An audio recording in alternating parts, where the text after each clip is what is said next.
et de l'accueillir. Vous allez l'appeler, tiens, c'est vrai. Vous allez l'appeler par son nom. Jean-Pierre, l'investigateur, le créateur, le seul, l'unique, Jean-Pierre Bonato.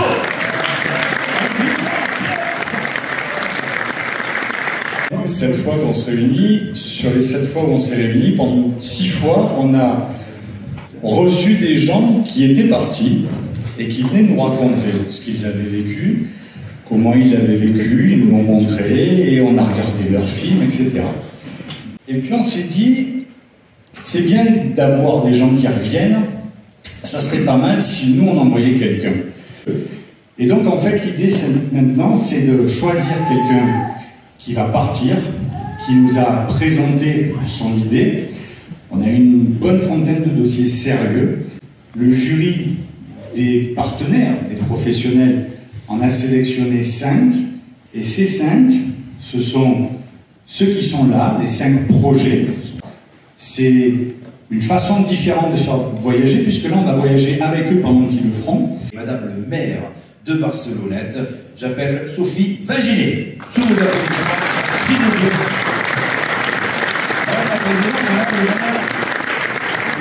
Vous avez un commun. Ouais, c'est pas moi, on a soufflé dans la petite oreillette. Vous adorez une 2 roues, faites une 2 roues également, sauf que vous n'avez pas de moteur. Le moteur, c'est vos jambes. Bonsoir à tous, je suis très heureuse de vous accueillir à Barcelonnette.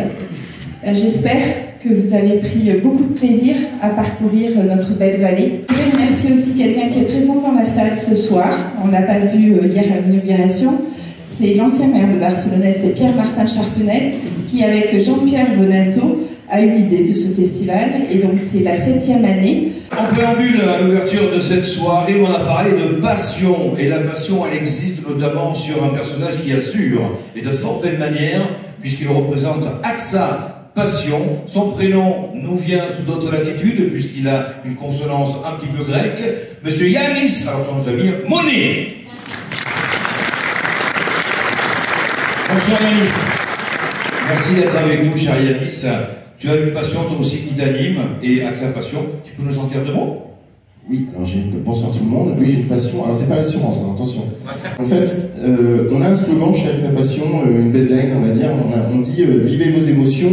Sous-entendu, si vous avez un bon assureur, vous les vivrez encore plus fortement.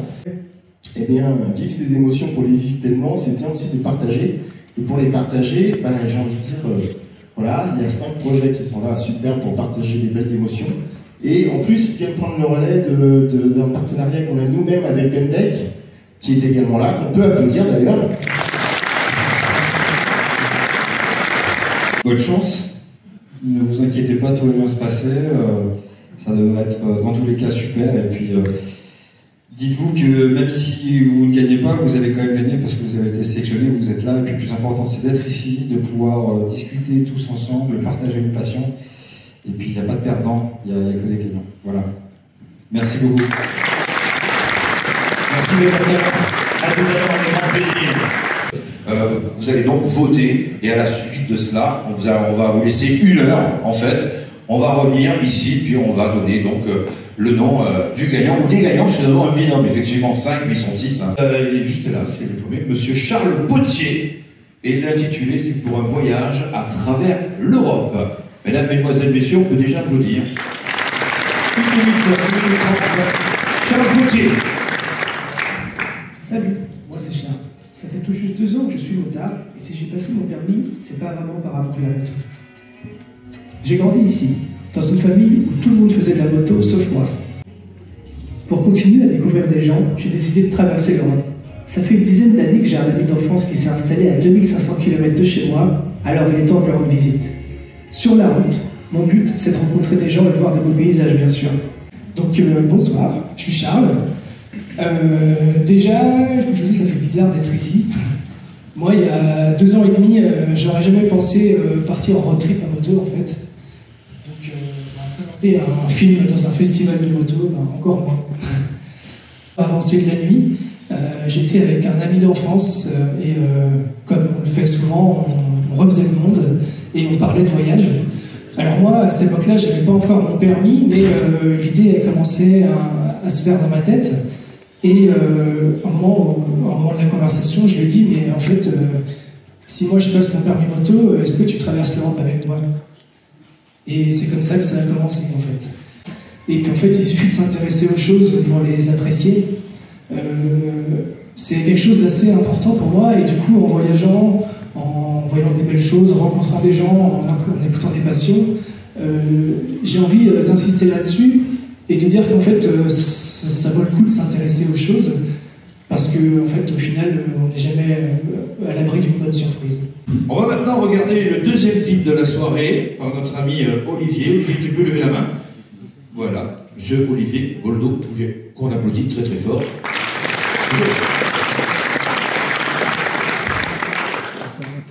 Moi c'est Olivier, et pour me présenter, je vais parler de ma première chute pendant un voyage moto.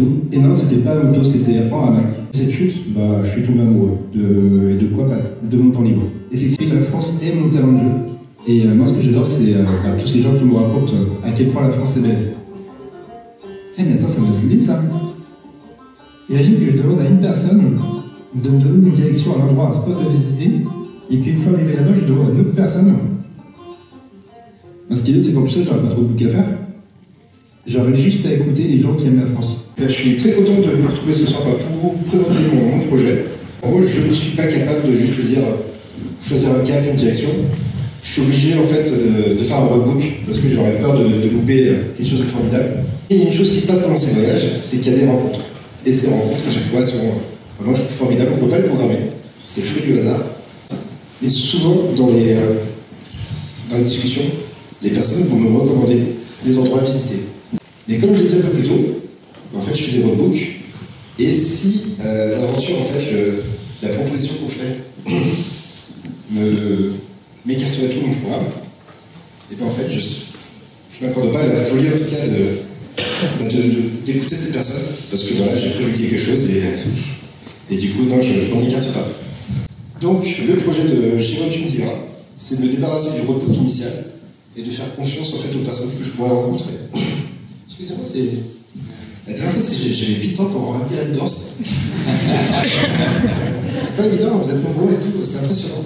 De voir ce que ça donne, effectivement, de voyager qu'en écoutant ces personnes. Voilà, je suis sûr que je vais tomber sur des bonnes surprises. Je vais appeler, avec des applaudissements fournis, notre première fille, il y en a deux, ce soir, Laure Armé, s'il vous plaît.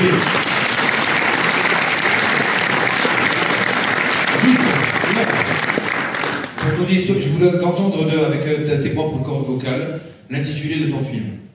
Ta présentation. Cap sur nos rêves d'enfants. Cap sur nos rêves d'enfants, tout un programme. On regarde. Ou pas. Salut, moi c'est Laure. Je conduis actuellement une 1250 GSA que j'emmène un peu partout, sur les plus belles routes bien sûr, mais ce que je préfère, ce sont les chemins. Voyage, j'emmène avec moi toutes mes connaissances techniques du cinéma. Après mes études en images, j'ai enchaîné les courts-métrages auprès de chefs opérateurs, puis je suis passée du côté de la production. J'ai un projet qui me trotte dans la tête depuis quelques temps. Peut-être un peu fou au premier abord, mais pas irréalisable s'il est bien préparé. C'est d'aller rouler sur les routes enneigées du nord de l'Europe. Je trouve les paysages blancs magnifiques. Et je pense que la magie d'une aurore boréale ne peut être que plus intense si nous nous sommes déplacés pour aller l'observer.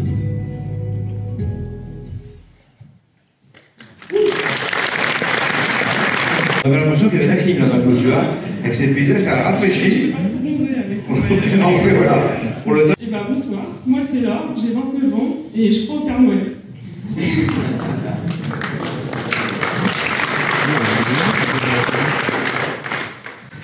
Donc je crois au Père Noël parce que déjà je suis là devant vous. Pour vous parler de mon projet, c'est quand même pas rien.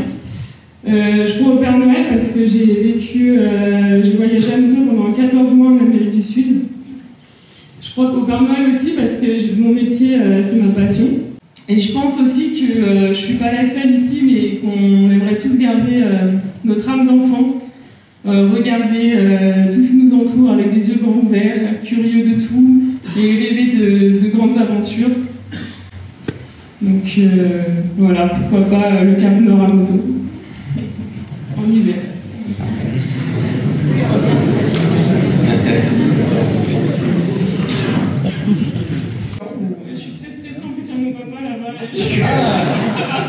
C'est dimanche, alors bon dimanche et vos applaudissements.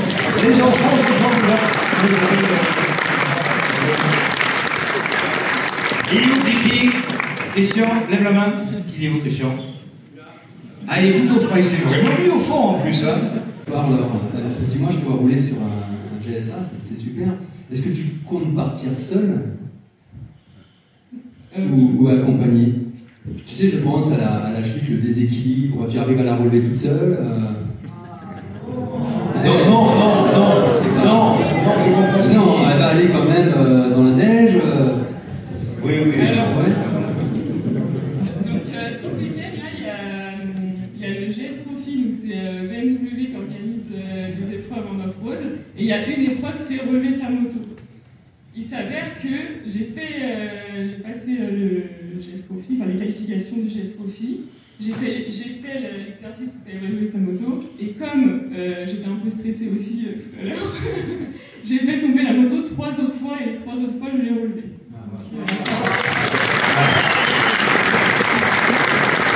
Film, il s'appelle Julián Izquierdo. Hola, ¿qué tal? ¿Todo bien? Une aventure intérieure. Et voilà. Tu veux faire comme les youtubeurs et voilà ce qui se passe. Bon. Heureusement que j'ai regardé pas mal de tutos sur comment relever sa moto en étant tout seul en pleine pampa.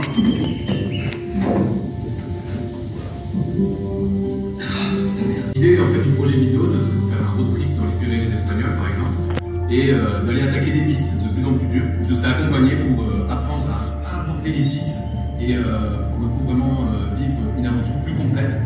Et en même temps, j'aimerais être initié aussi à la façon de raconter les histoires de Ben Blake, le storytelling. C'est ça qui fait qu'on a vraiment envie de regarder les vidéos jusqu'au bout. Donc spontanéité, allons-y, merci, choisissez-moi. Donc Julián, c'est moi. Donc sachez que la moto, j'ai quand même réussi à la relever. C'était une petite épreuve, mais j'ai réussi à la passer haut la main finalement. Et ça fait aussi partie de l'aventure. C'est pour ça que ce moment-là m'a donné envie de me filmer et de participer au concours. Et en fait, j'ai ramené quelques photos, mais j'ai pas ramené quelque chose que je trouvais assez convaincant pour le partager avec tout le monde. Je trouvais que j'arrivais pas vraiment à communiquer tout ce que j'avais vécu. Et c'est ça que j'ai envie d'apprendre, c'est ça que j'ai envie d'explorer aussi. Aventure, parce que c'est le fait d'être père qui m'a amené finalement à une autre forme d'exploration, une autre forme d'aventure que j'appelle la micro-aventure.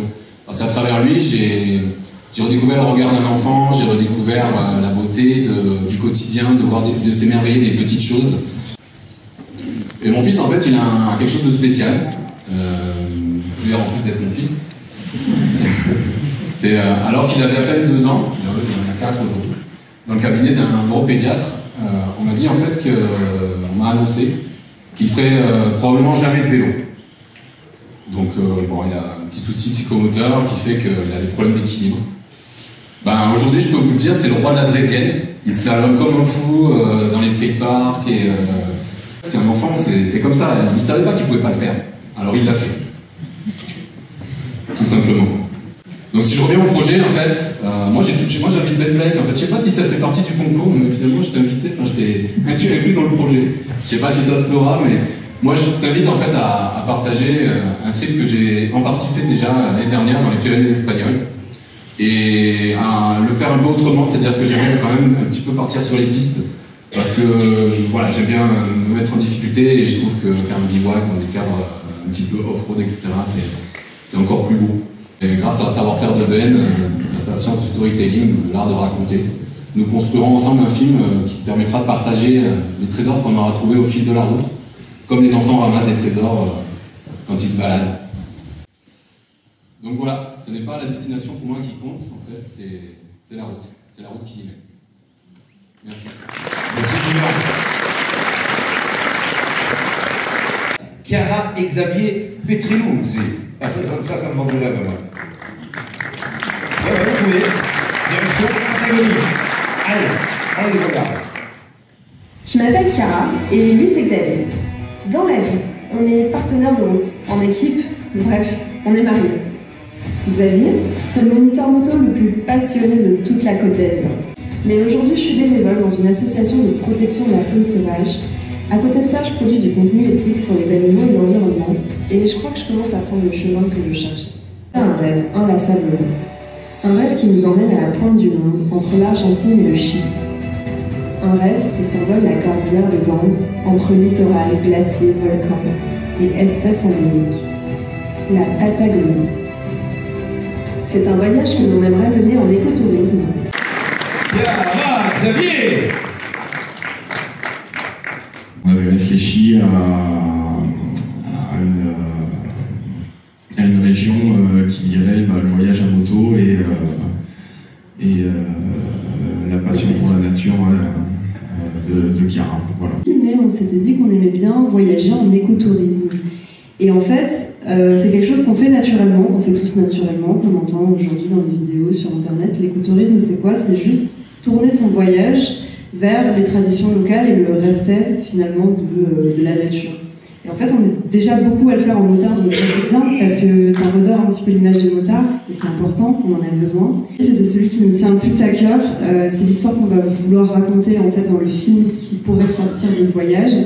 C'est l'histoire de Chris et Doug Tompkins. Je ne sais pas si vous en avez déjà entendu parler, ce sont les fondateurs de la marque Patagonie. Et en fait, au-delà de ça, à la base, c'était un couple de passionnés d'aventure, comme une bonne partie de nous. Ils sont tombés amoureux de la Patagonie, ils étaient américains, ils ont décidé d'aller s'installer là-bas. Et en fait, en Patagonie, les parcs nationaux n'étaient pas hyper bien gérés, à tel point qu'ils se sont dit, il faut qu'on fasse quelque chose au niveau personnel. Donc ils ont commencé à acheter des terres.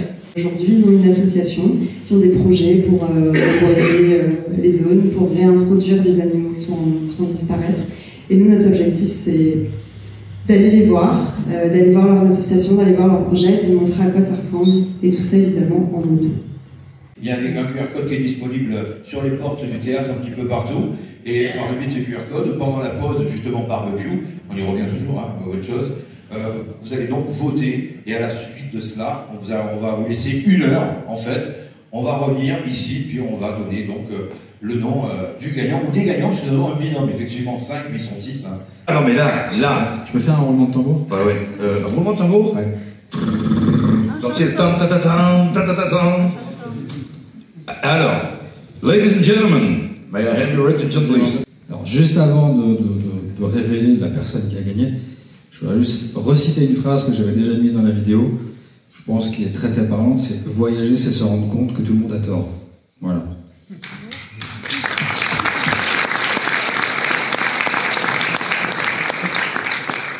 Tu as été ébloui. Et le gagnant ou la gagnante est... Bon, Laure, tu penses? Laure!